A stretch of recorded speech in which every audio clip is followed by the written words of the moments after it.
Firman Tuhan kita hari ini temanya caring with others. Caring ini dasar katanya itu care, yaitu peduli atau perhatian. With others, dengan orang lain, dengan sesama. Jadi caring with others adalah mempedulikan sesama atau memperhatikan sesama. Nah, tentu saja kita semua ingin diperhatikan. Iya enggak Bapak, Ibu dan teman-teman? Siapa yang enggak, aku enggak mau peduli, aku enggak mau dipedulikan. Wah, atau enggak, alergi kalau saya dipedulikan. Wah, tidak bisa, kita lahir sebagai makhluk sosial. Ya, kita memperhatikan, kita membutuhkan perhatian sesama. Dan kita juga, sesama juga butuh perhatian kita. Iya enggak? Apalagi wanita. Saya sangat suka lagu. Karena wanita ingin dimengerti. Wah, waktu kami pacaran saya suka lagu itu. The Power of Perempuan. Iya, The Power of Perempuan. Iya. Namun saya ingin mengajak kita belajar firman Tuhan hari ini. Caring with others. Pembelajaran yang Tuhan Yesus ajarkan kepada murid-murid dan kepada kita semua. Ya. Kita akan, mana ini ya, atas ya Kak.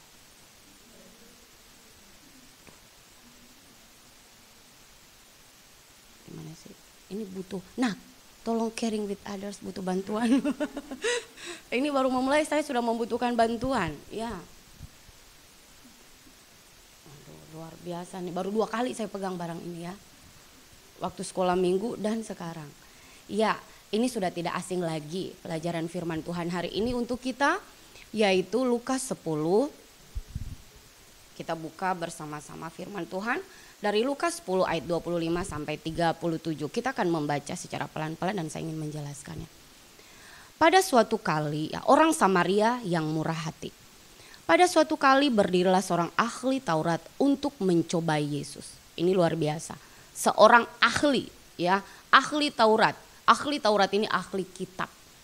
Ya, ahli kitab suci pada zaman perjanjian lama dan pada saat Tuhan Yesus zaman perjanjian baru ketika Tuhan Yesus datang ya. Dan dia berhadapan dengan Tuhan Yesus dan dia ingin mencobai Tuhan Yesus, seorang ahli. Seorang ahli Taurat, ahli kitab datang untuk mencobai Yesus. Mencobai artinya menguji. Seberapa hebatnya Yesus, seberapa taunya Yesus ya. Katanya, "Guru, apa yang harus kuperbuat untuk memperoleh hidup yang kekal?" Nah, orang Yahudi pengertiannya hidup kekal itu mereka mengharapkan Mesias datang ya. Datang ke Israel sampai sekarang, penantian mereka sampai sekarang. Mereka mengharapkan Mesias datang untuk membebaskan mereka. Ya, harapan mereka seperti itu. Mereka ingin kejayaan Daud kembali ya di Israel. Jawab Yesus kepadanya, "Apa yang tertulis dalam hukum Taurat?" Ya. Sebuah pertanyaan dijawab Tuhan dengan pertanyaan. Ya, Tuhan menjawab dengan bertanya. Jawab Yesus kepadanya, "Apa yang tertulis dalam kitab Taurat? Apa yang kau baca di sana?" Jawab orang itu, "Kasihilah Tuhan Allahmu dengan segenap hatimu dan dengan segenap jiwamu dan dengan segenap kekuatanmu dan dengan segenap akal budimu. Dan kasihilah sesamamu manusia seperti dirimu sendiri." Kata Yesus kepadanya, "Jawabanmu itu benar. Perbuatlah demikian, maka engkau akan hidup." Tetapi untuk membenarkan dirinya, orang itu berkata kepada Yesus, "Dan siapakah sesamaku manusia?" Luar biasa, dia nggak tahu siapa sesamanya ya. Kalau kita ditanya siapa sesamamu, ya yuk. Ya orang di sekitar ya enggak? Ya, itu sesama. Jawab Yesus. Nah, disinilah proses pembelajaran. Tuhan Yesus ingin mengajarkan Bapak ahli Taurat ini tentang siapa sesamanya manusia? Jawab Yesus adalah seorang yang turun dari Yerusalem ke Yeriko. Ia jatuh ke tangan penyamun-penyamun yang bukan saja merampoknya habis-habisan, tetapi yang juga memukulnya, dan yang sesudah itu pergi meninggalkannya setengah mati. Kebetulan ada seorang imam turun melalui jalan itu. Ia melihat orang itu, tetapi ia melewatinya dari seberang jalan. Demikian juga seorang Lewi datang ke tempat itu. Ketika ia melihat orang itu, ia melewatinya dari seberang jalan. Yang mana saya Lalu datang seorang Samaria yang sedang dalam perjalanan ke tempat itu. Dan ketika ia melihat orang itu, tergeraklah hatinya oleh belas kasihan. Ia pergi kepadanya lalu membalut luka-lukanya.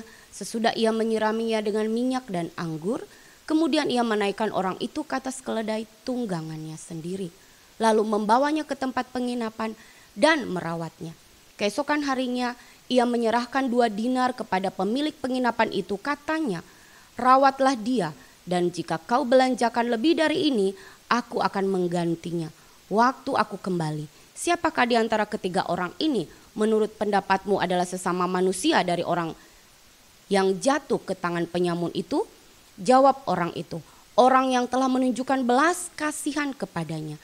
Kata Yesus kepadanya, pergilah dan perbuatlah demikian. Sekian jauh firman Tuhan yang boleh kita baca bersama-sama. Ya, yang dikatakan berbahagia setiap orang yang mendengarkan firman Tuhan.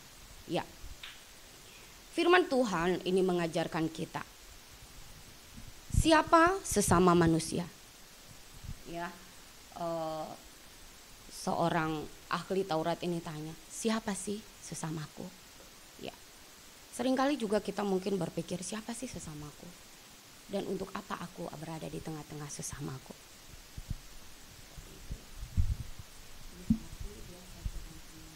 Oke, baiklah.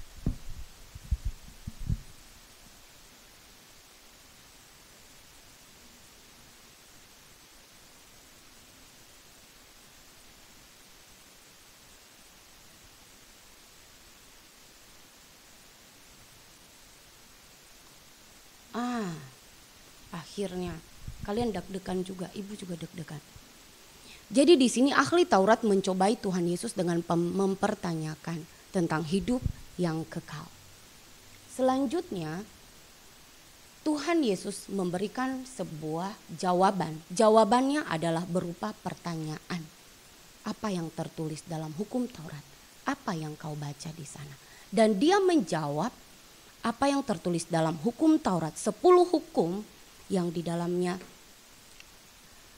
Tuhan katakan 10 hukum itu menjadi 2 di dalamnya, yaitu mengasihi Tuhan dan mengasihi sesama. Dan Tuhan menjawab, jawabanmu itu benar, lakukanlah. Ya. Nah, secara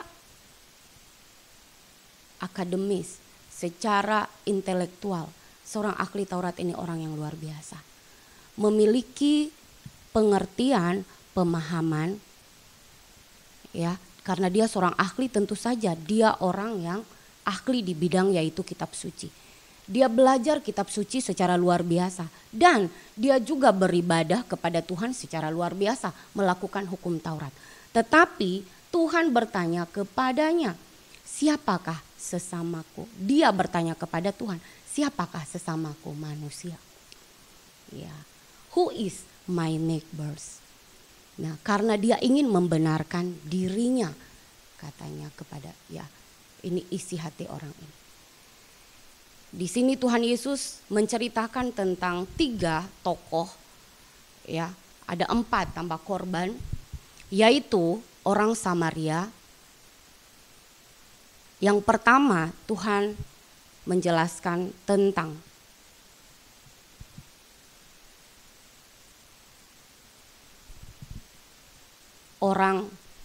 seorang imam yang lewat. Ketika ada seorang korban di tepi jalan dan korban ini dipukul oleh para penyamun, ya, dalam perjalanan dari Yeriko ke Yerusalem, dan dia sudah dalam kondisi setengah mati. Artinya sudah mau mati. Nah, dengan korban yang demikian ternyata ada orang yang lewat. Yaitu yang pertama adalah seorang imam.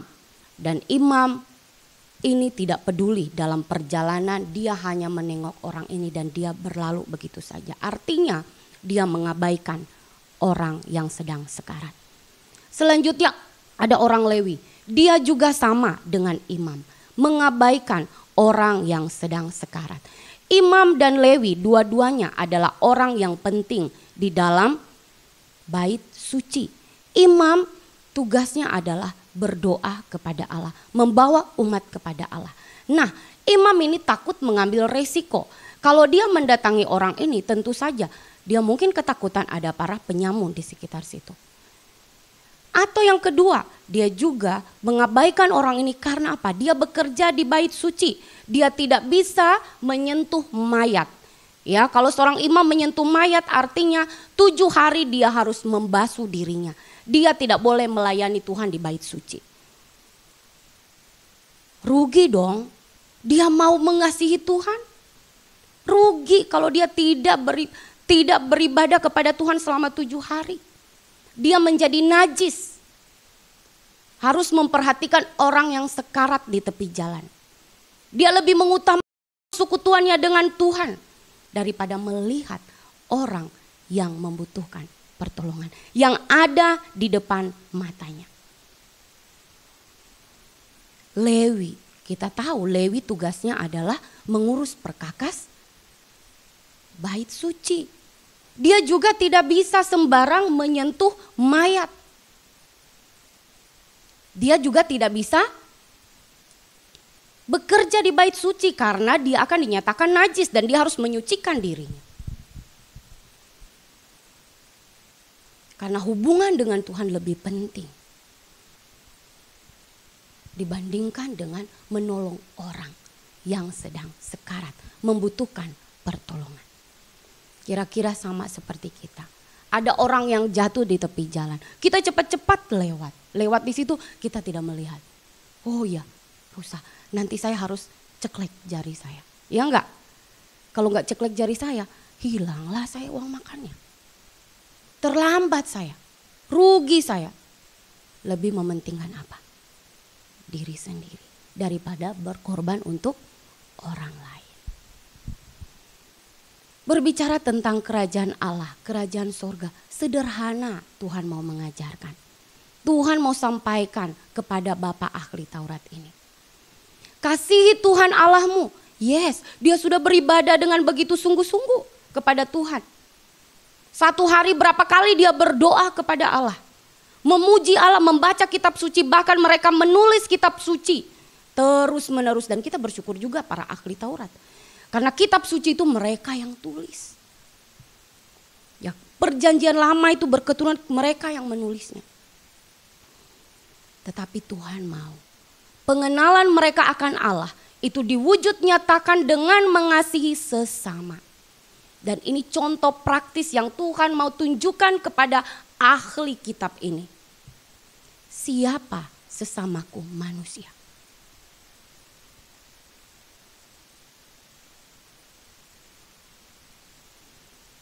Orang yang ketiga begitu luar biasa. Orang Samaria ini orang yang tidak dianggap oleh orang Yahudi. Orang Samaria itu adalah orang yang derajatnya di bawah. Karena mereka pernikahan, percampuran dan mereka suku yang sudah bercampur dari Yahudi Asiria ya. Jadi bercampur. Jadi sudah tidak Yahudi asli, maka mereka tidak dinyatakan Yahudi. Maka di pandangan orang Yahudi mereka itu adalah orang nomor 2. Orang Yahudi itu nomor 1. Tuhan mau menyatakan, mau menjelaskan kepada Bapak ahli Taurat ini. Seorang Samaria yang menjadi contoh bagi dia. Orang Samaria dikatakan di dalam firman Tuhan yang kita baca tadi. Ketika dia melihat orang yang sudah tergeletak.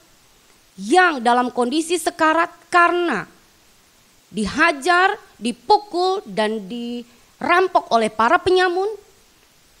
rasa apa yang muncul di hatinya? Belas kasihan, compassion, belas kasih. Dia penuh dengan rasa belas kasih. Dan rasa belas kasih ini bukan hanya di pikiran, bukan sampai hanya di hati. Dan tidak hanya sekedar dia lakukan.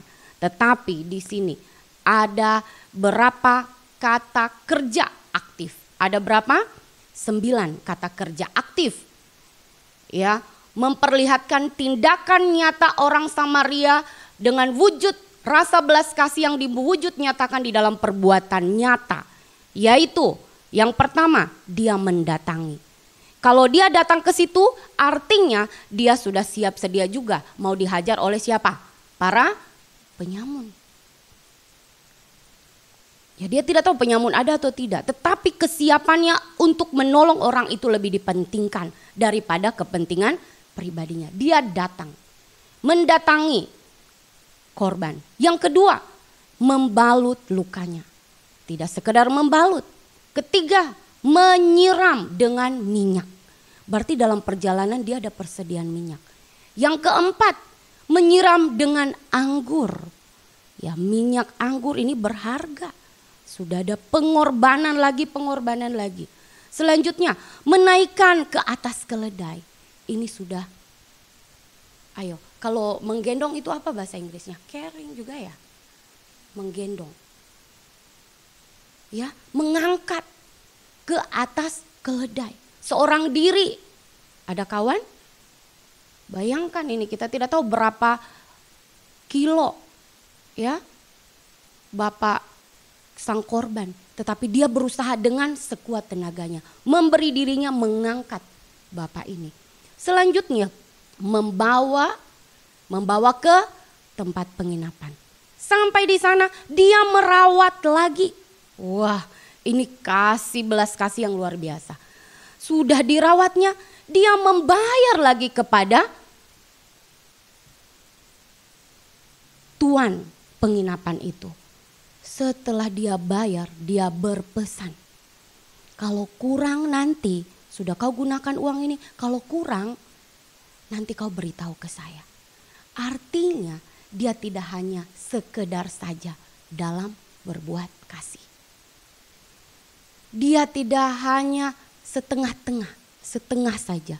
Tetapi sepenuhnya, artinya ketika dia berpesan kalau kurang, beritahukan saya nanti. Dia akan datang kembali.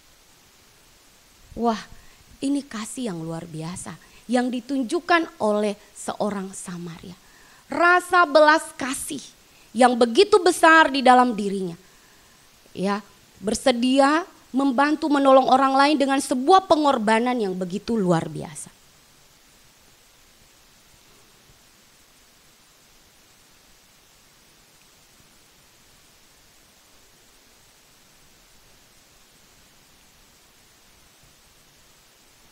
Nah, tema kita hari ini, caring with others. Peduli dengan sesama. Dasarnya apa?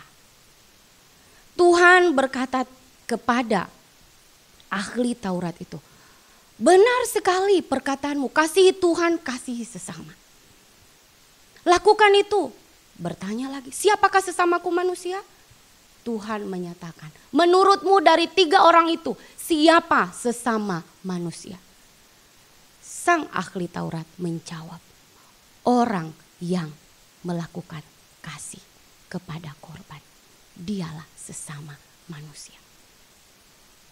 Dia mengakui orang Samaria karena secara identitas status mereka tidak mau mengakui orang Samaria.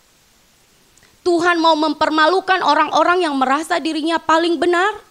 Tuhan mau mempermalukan orang-orang yang merasa dirinya paling pintar, paling hebat, paling terpelajar. Tuhan mau mempermalukan mereka. Karena bagi Allah, belas kasih kepada Allah, belas kasih kepada sesama, ini seperti 2 mata uang, 1 mata uang dengan 2 sisi yang tidak bisa dipisahkan. Dia harus dilakukan secara bersamaan. Perwujudan seseorang yang menerima kasih Tuhan, itu harus diwujud nyatakan di dalam kehidupannya. Tuhan Yesus berkata kepada orang ini, lakukanlah.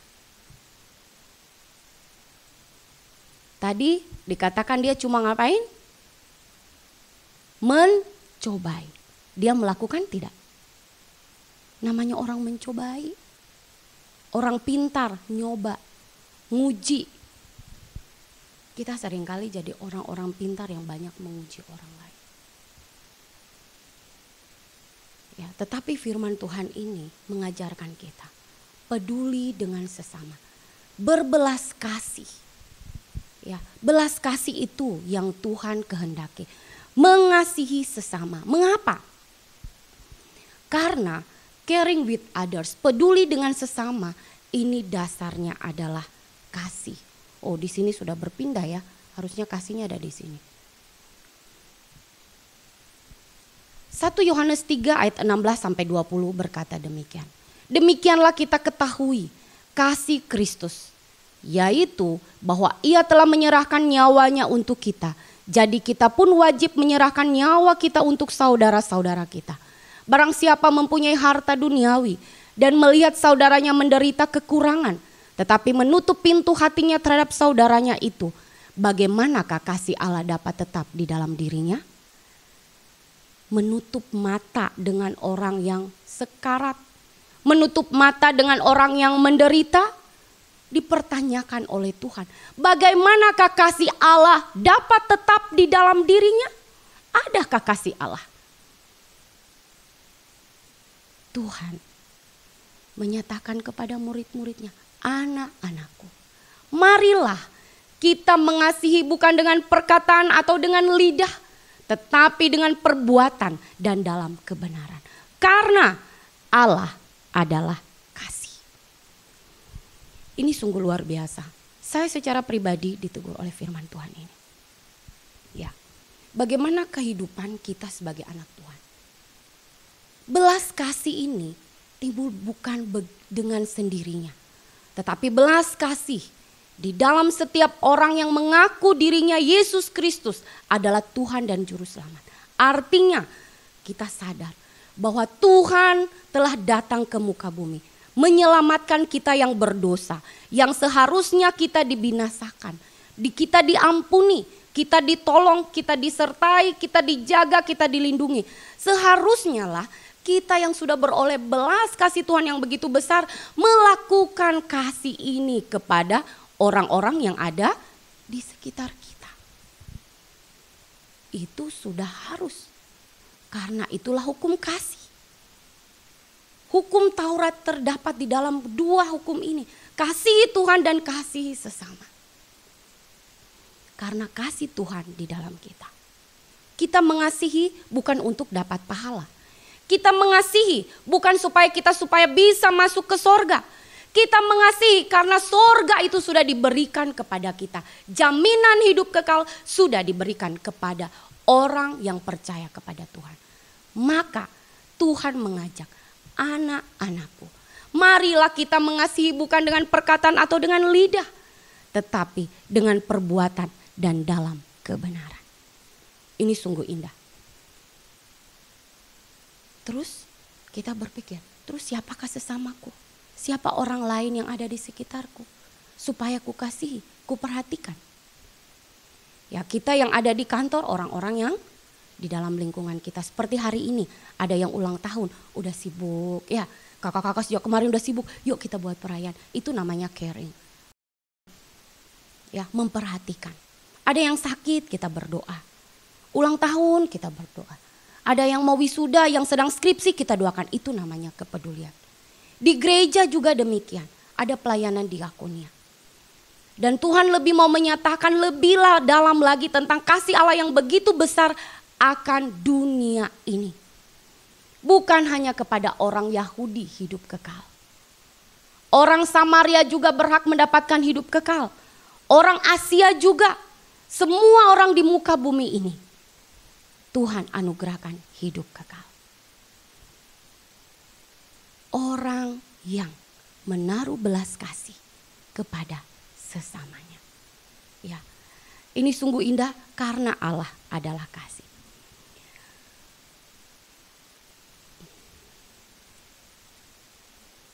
Siapakah sesamaku manusia? Ya.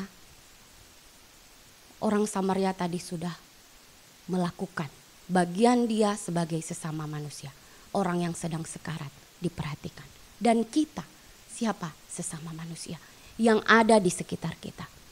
Anak terlantar, kaum marginal, kaum miskin, anak-anak yang ada di panti asuhan, panti jompo, mereka yang di penjara, mereka yang sakit di rumah sakit, mereka membutuhkan pertolongan Tuhan. Ya, saya akan baca satu firman Tuhan.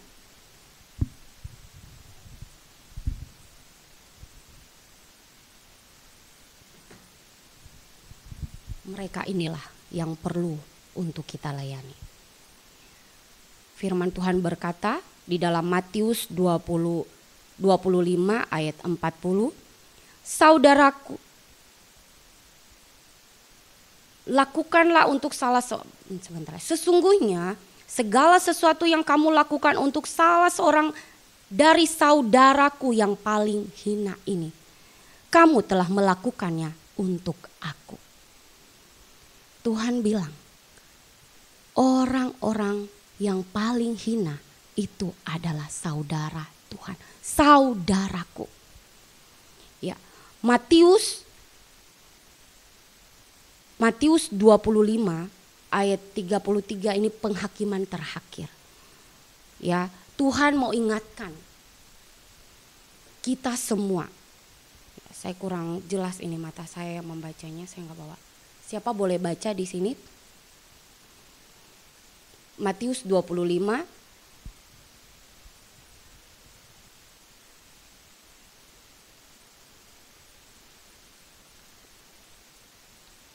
Oke, saya akan mencobanya membaca untuk kita.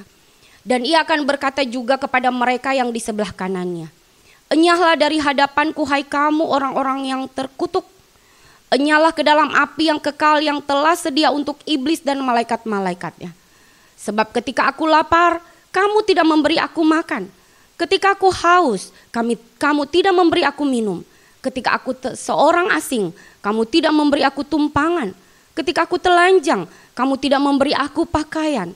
Ketika aku sakit dan dalam penjara, kamu tidak melawat aku.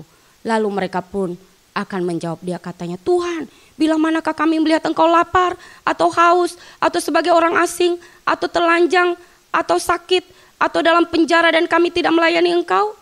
Maka ia akan menjawab mereka, aku berkata kepadamu sesungguhnya segala sesuatu yang tidak kamu lakukan untuk salah seorang dari yang paling hina ini, ingat, orang yang paling hina Tuhan katakan saudaraku. Sama-sama orang yang paling hina Tuhan katakan siapa? Saudara.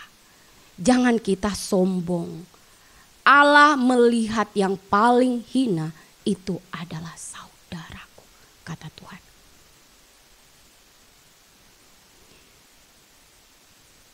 Segala sesuatu yang tidak kamu lakukan untuk salah seorang dari yang paling hina ini, kamu tidak melakukannya juga untuk aku. Dan dikatakan mereka ini akan masuk ke dalam tempat siksaan kekal. Tetapi orang benar ke dalamnya, ke dalam hidup yang kekal. Peduli, caring with others, love your neighbors, menunjukkan kasih kepada orang-orang yang di sekitar kita. Orang yang dianggap hina oleh orang-orang di muka bumi ini. Ya, siapa sih yang mau ke penjara nanti jatuhlah takutlah penuh berbagai macam pergumulan kah kalau orang ke sana ya, ke penjara atau ke tempat jompo. Saya merenungkan bagian mana yang belum saya lakukan. Umur saya 43 tahun. Saya merenungkan Tuhan, tolong saya untuk melakukan bagian-bagian ini. Perintah Tuhan, memperhatikan orang-orang yang ada di panti asuhan, di penjara, rumah sakit, butuh doa, bencana alam, panti jompo, anak-anak yang terlantar yang membutuhkan pertolongan. Mereka adalah sesamaku manusia. Mereka yang membutuhkan uluran tangan kasih kita. Kita tidak punya uang. Kita bukan orang kaya. Kita punya apa? Ya, saya belajar dari satu tokoh. Ya, satu tokoh yang luar biasa, yang menjadi inspirasi bagi saya.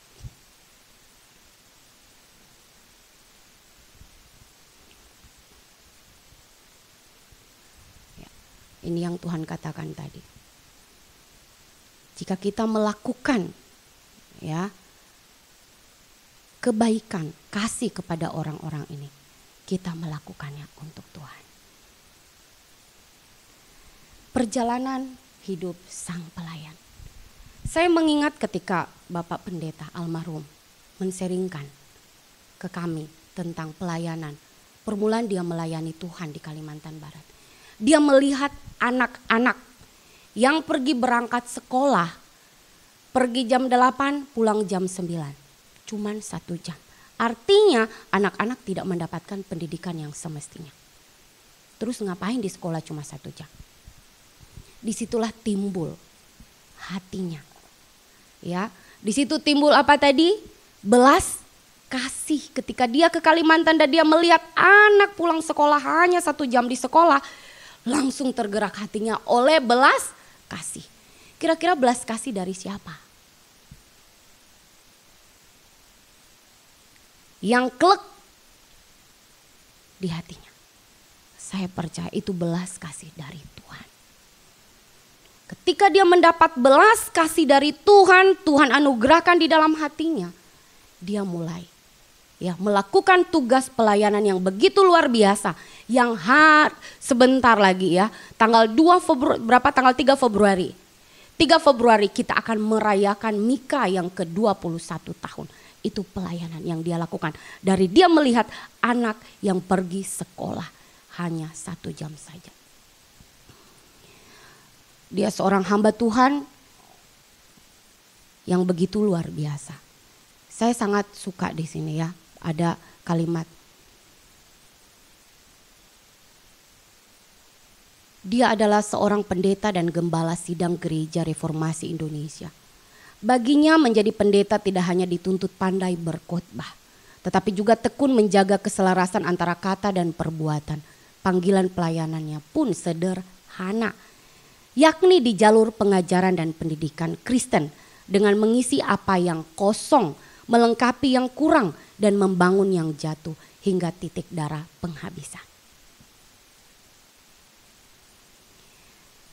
Bapak almarhum telah mendirikan sekolah Kristen Makedonia dari SMA dulu, setelah itu tingkat PAUD, SD, SMA dan STT sampai sekarang. Dan telah meluluskan 1070 alumni. 57 lulus S1 504 orang, S2 ada 5 orang, beasiswa 509. Dari pribadi 509 dan beasiswa yang diberikan dari sekolah tinggi dari Mika ada 90 ya S1. Dan Pak Bigman juga membuka pelayanan COB Channel of Blessing, PAMA GRI GPPB Gerakan Pengabdian Pemuda Bangsa. Dia meninggalkan warisan yang begitu luar biasa untuk kita semua. Orang-orang yang ada di pedalaman. Dan saya termasuk adalah muridnya. Saya melihat bagaimana pekerjaan Tuhan. Ya, sekolah kami dulu di Jonggol. Dia tinggal di Jakarta. Bolak-balik Jonggol itu membuang banyak waktu dan energi. Dan dia tidak dibayar ketika mengajar kami. Dengan hati yang penuh belas kasih dia mendidik. Saya termasuk di dalamnya. Dan suami saya dan beberapa. Kami yang melayani di tempat ini. Kami adalah hasil karya beliau. Dan bukan kami, termasuk kita semua yang ada di tempat ini. Karena belas kasih Tuhan, Tuhan mengutus dia di Kalimantan. Dan dia melihat anak-anak yang membutuhkan pertolongan yaitu pendidikan yang layak. Dan bahkan orang-orang Kalimantan yang ada di pedalaman. Supaya mereka mendapatkan hak, mendapat pendidikan yang terbaik. Ini luar biasa. Belas kasih yang Tuhan anugerahkan berdampak begitu besar. Dan saat ini kita semua merasakannya. Yang sudah S1, yang saat ini sedang kuliah, yang sedang skripsi, sebentar lagi kita akan melanjutkan pekerjaan ini. Berbelas kasih, ini berketurunan karena kasih adalah kekal.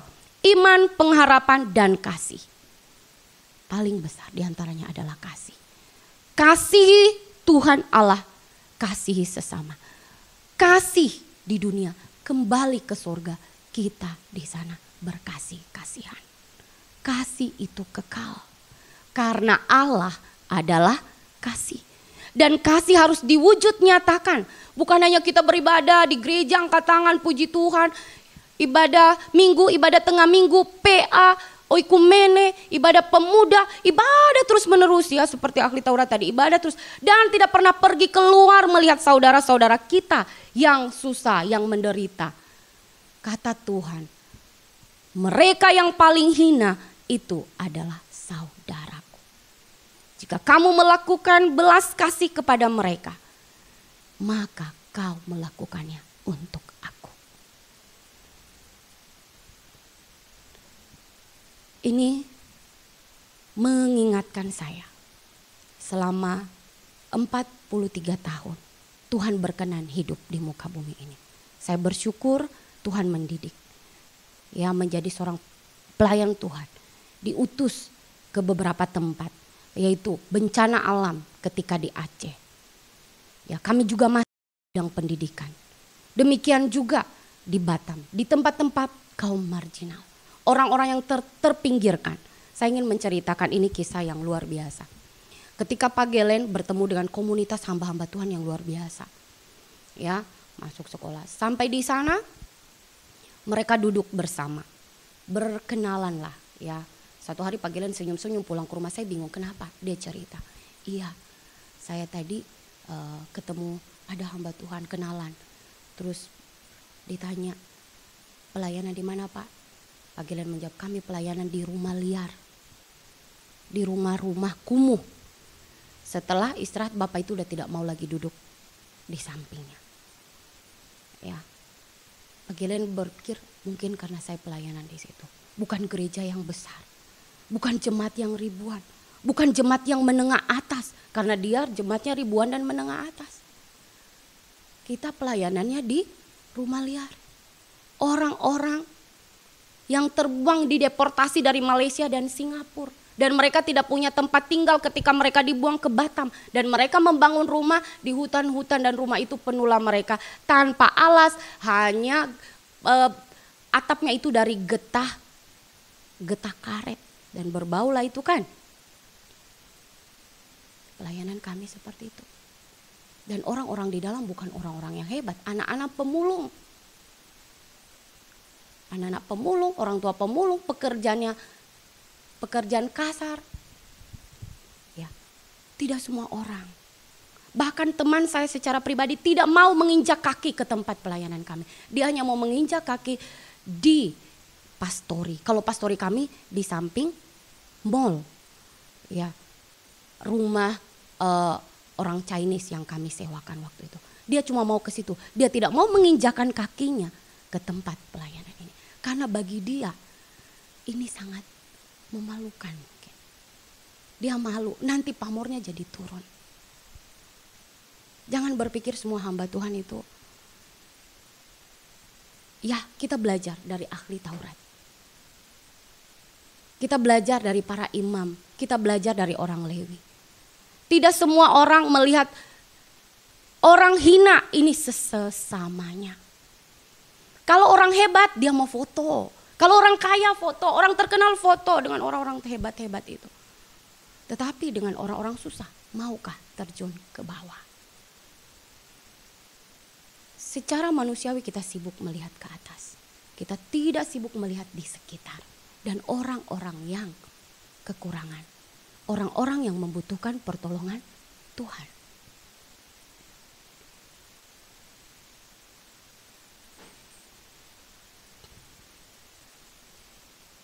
Mungkin kita berpikir terus apa yang bisa saya lakukan?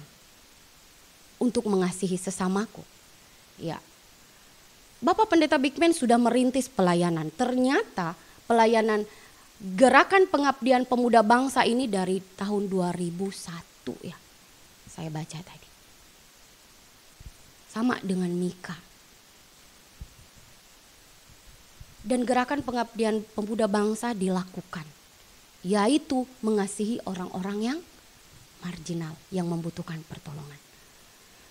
Ya, dan saat ini diketuai oleh Kateni dan teman-teman. Nah, kita berpikir apa yang bisa saya lakukan di tahun 2023 mengasihi sesamaku, caring with others. Firman Tuhan yang sudah banyak di kepala ini yang harus diwujud nyatakan di lapangan. Datang ke muka bumi, jangan sibuk di sorga, di tingkat berapa kita ya? Di lantai 2 ber-AC, kita harus pergi berpanas-panasan. Pergi kita melayani Tuhan. Ayo kita bersama-sama melakukan tugas panggilan ini.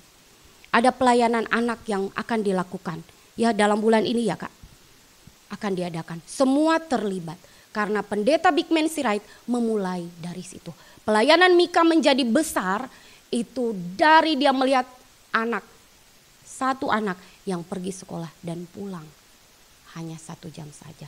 Dan ketika saya pergi mengikuti Gerakan Pengabdian Pemuda Bangsa, di sana saya melihat anak-anak. Kelas 5, kelas 3, 4, 5 ada yang belum bisa membaca. Membuat hati saya hancur.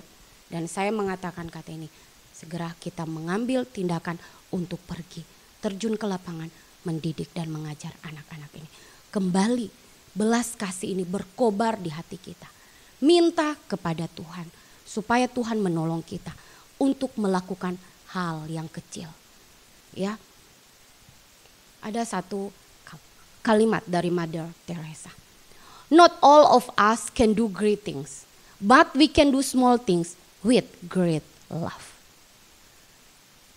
Tidak semua dari kita bisa melakukan hal yang besar, tetapi kita bisa melakukan hal yang kecil dengan cinta yang besar. Kita bisa melakukan hal kecil dengan cinta yang besar. Mari kita wujud nyatakan caring with others. Mengasihi sesama seperti diri kita sendiri. Kita telah dikasihi Tuhan, telah ditebus Tuhan, ditolong Tuhan. Sehingga kita saat ini bisa menempuh pendidikan sampai S1, bahkan Tuhan menolong kita terus-menerus di dalam pelayanan. Mari bersama-sama kita ambil komitmen di tahun 2023 di bulan Februari awal tahun ini. Ini bulan kasih katanya Valentine. Ya bulan yang penuh kasih. Sebenarnya bulan yang penuh kasih itu setiap hari, setiap bulan. Dari Januari sampai Desember itu bulan yang di setiap hari Tuhan mau mengajarkan kita. Kasihi Tuhan, kasihi sesamamu manusia seperti dirimu sendiri. Mari kita merenungkan akan kasih Tuhan yang besar dalam hidup kita. Dan mengambil sebuah komitmen untuk mengasihi sesama seperti mengasihi diri kita sendiri.